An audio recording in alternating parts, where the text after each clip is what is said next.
السلام عليكم ورحمة الله وبركاته، متابعين قناة الصيد مع شمال في كل مكان، حبايبي واخواتي واصدقائي. انا طالع النهارده عشان ابلغكم رسالة، يا ريت تسمعوها وتبلغوها لكل الصيادين.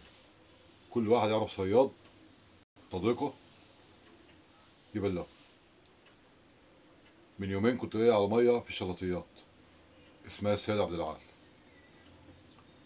على كلام سمعناه من الصيادين المية بتاعت السيد عبد العال اشتغلت والشلطات اشتغلت كده، يعني غلة. المهم ايه، عملت رحلة مع ناس حبايبي وطلعنا، لقينا كتير جدا صيادين عربيات ايه وتكاتك ايه ما شاء الله. اللي راح طلعت السيد عبد العال او بركه السيد عبد العال هيعرف اللي انا بقوله. شماسي ما شاء الله وعربيات وتكاتك وحاجه، يعني كأن الموسم ضرب نار. قعدنا ساعه اتنين تلاته، ان هي تغمز مفيش غمز، ولا واحد في الصيادين مسك العود بتاعه ورفعه كده من على الميه، مفيش. فكل ما اسال صياد: ايه يا عم انت الميه مش شغاله ليه؟ يقول احنا سمعنا، ده فلان صاحبي قال لي، ده فلان صاحبي عاد لي. فطبعا احنا مش هنسمع كلام حد في الظروف اللي احنا ايه فيها ديت. انت عارفين الرحلات بتتكلف دلوقتي، الرحله مش اقل من 300 جنيه، واحنا في ظروف صعبه.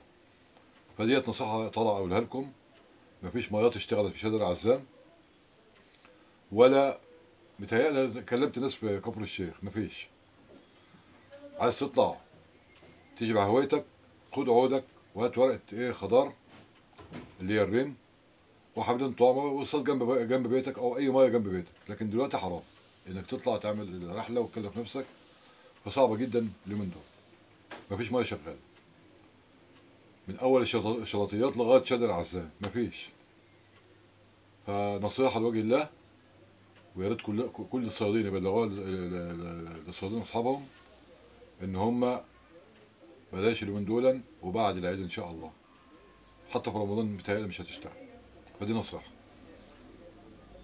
فيا ريت تبلغوها لكل صياد. اللي يسمع الفيديو ده يبلغها لصاحبه، يقول له مفيش ميه اشتغلت ايه لغايه دلوقتي. فنصيحه لوجه الله، اتقالهم شويه واصبرهم لبعد العيد. ربنا يكرمنا جميعا ويحفظنا جميعا، وكل عام وانتم بخير. السلام عليكم.